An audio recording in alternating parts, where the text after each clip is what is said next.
सरस्वती भूख से परेशान हो गई थी। सुबह से मालती ने उसको खाने के लिए कुछ भी नहीं दिया, क्योंकि सुबह नाश्ते में उसने आलू के पराठे बनाए थे और अब वह भी खत्म हो गए थे। इसलिए सरस्वती दोपहर के खाने की राह देख रही थी। पर मालती ने सुबह पेट भर के नाश्ता किया था, इसलिए वो दोपहर का खाना नहीं बनाने वाली थी। अत्यंत भूख से परेशान हो रही सरस्वती मालती के पास गई और बोली, बहू, मुझे बहुत ज़ोरों से भूख लगी है, खाने के लिए कुछ भी दे दे। सरस्वती का कहना सुनकर मालती मुंह टेढ़ा करके बोली, दिन भर सिर्फ आपको भूख ही लगती है, दूसरा तो कुछ भी काम नहीं रहता आपको। उस टेबल पर चने रखे हैं, वही खाकर पानी पी के सो जाओ। आज दोपहर को मैं मेरी फ्रेंड के साथ बाहर जाने वाली हूँ, इसलिए खाना तो रात में को ही बनाऊंगी।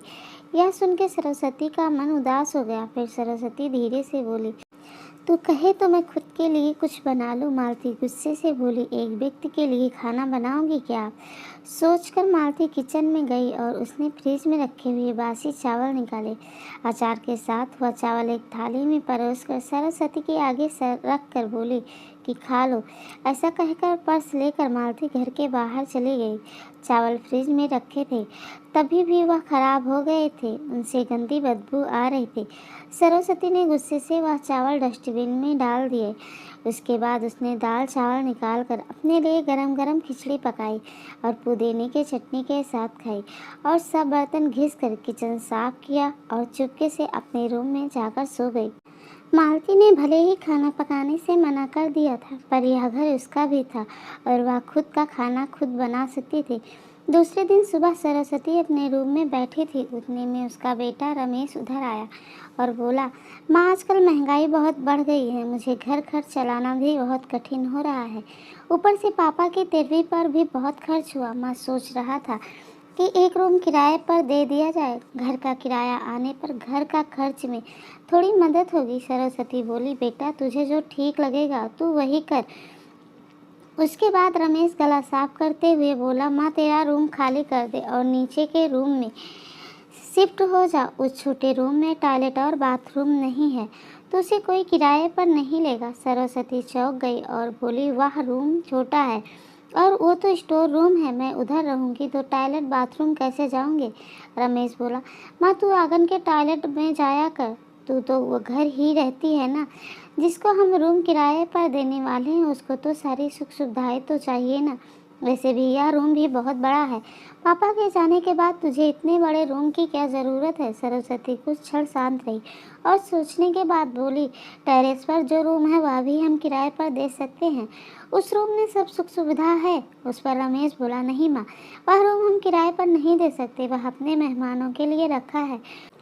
तुझे तो अच्छे से पता है कि मालती के मायके वालों का आना जाना चालू रहता है, इसलिए एक्स्ट्रा रूम मेहमानों के लिए रखना पड़ेगा। सरस्वती सब समझ गई थी कि बेटे ने तो उसका ही रूम किराए पर देने का निर्णय लिया है, क्योंकि वह बुढ़ापे में बेटे और बहू पर आश्रित थी। इसलिए रमेश ने जो कहा उस पर सरस्वती ने ज़्यादा विरोध नहीं किया। उसने अपना थोड़ा सामान लिया और छोटे रूम में शिफ्ट हो गई। उधर पुराने छोटे रूम में उसका भी जी घुट रहा था, तब भी वह उस रूम में दिन काट रही थी। नया किराएदार आया था, सब पहले जैसा चल रहा था। घर में आए हुए किराएदार का नाम अशोक था, एक एनजीओ में काम करता था। वह हर रोज़ मालती और रमेश सरस्वती के साथ कैसा सलूक करते थे वह देखता था। वह देखकर उसको बहुत बुरा लगता था। धीरे धीरे सरस्वती अशोक को अपने बेटे जैसा मानने लगी। अशोक भी आते जाते सरस्वती का हालचाल पूछा करता था और उसका ख्याल रखा करता था। रमेश और मालती को सरस्वती से कुछ लेना देना नहीं था। मालती बचा हुआ खाना उसकी थाली में रख कर जाती और बेटा तो उसकी तरफ देखता भी नहीं था। सरस्वती तो पहले ही समझ चुकी थी कि उसका बेटा अब पहले जैसा नहीं रहा, वह बदल गया है। फिर भी वो आंखें बंद करके किसी पालतू पशु जैसी उस घर में रहती थी, क्योंकि बुढ़ापे में उसको दूसरा किसी का सहारा नहीं था।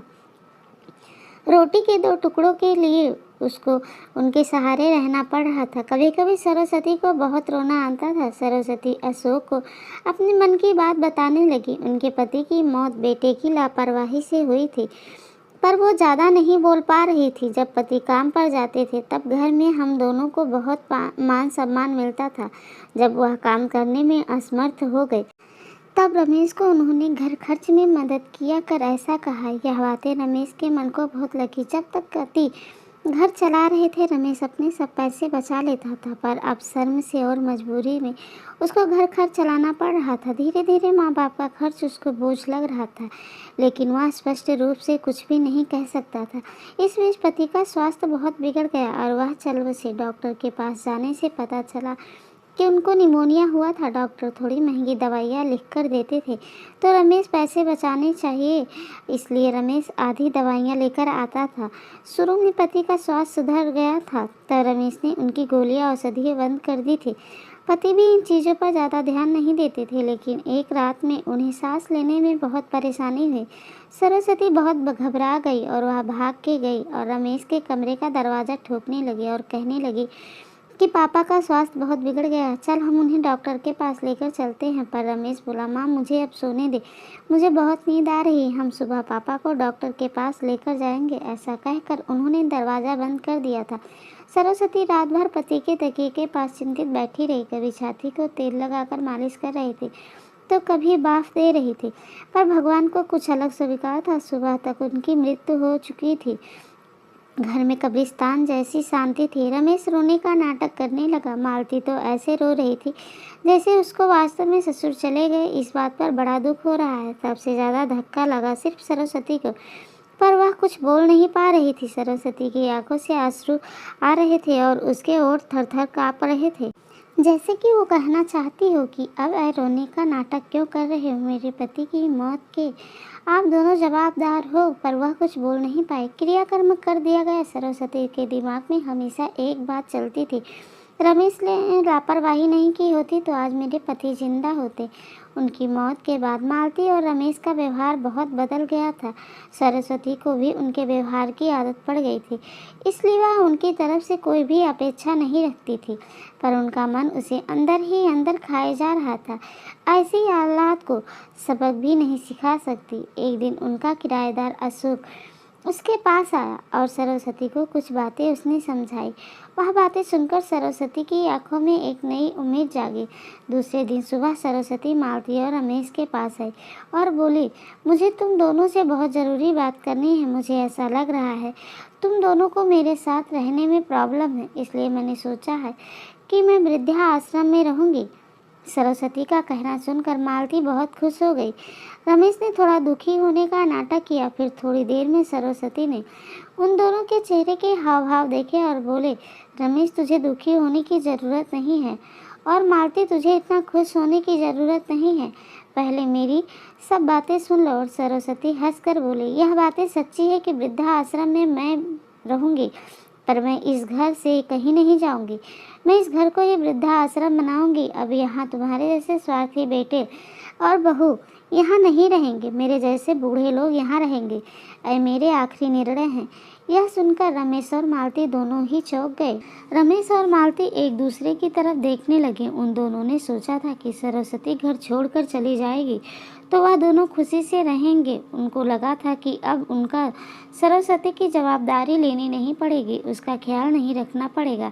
पर इधर तो सब उल्टा हो गया था। सरस्वती का कहना सुनकर रमेश गुस्से से बोला, माँ तेरा दिमाग तो ठीक है ना, इस घर पर मेरा अधिकार है, फिर तू इस घर को कैसे वृद्धाश्रम बना सकती है? तू भूल रहा है बेटा, अभी तक ये घर मेरे ही नाम पर है।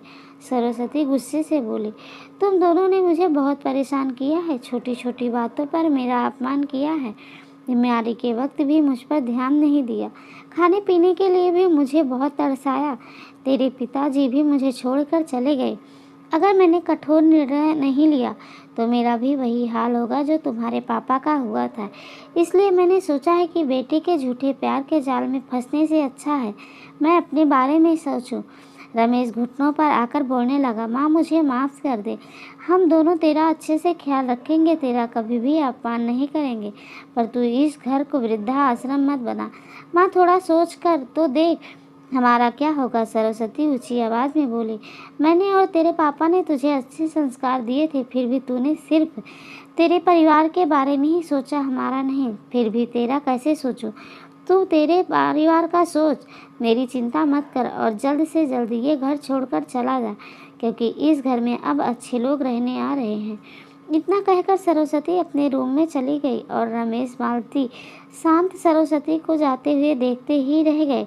सरस्वती ने अपने जैसे बूढ़े लोगों को उसके घर में आश्रय दिया। अशोक की मदद से वृद्धा आश्रम अच्छे से चलने लगा। कहानी अच्छी लगी हो तो लाइक शेयर सब्सक्राइब करना ना भूलें।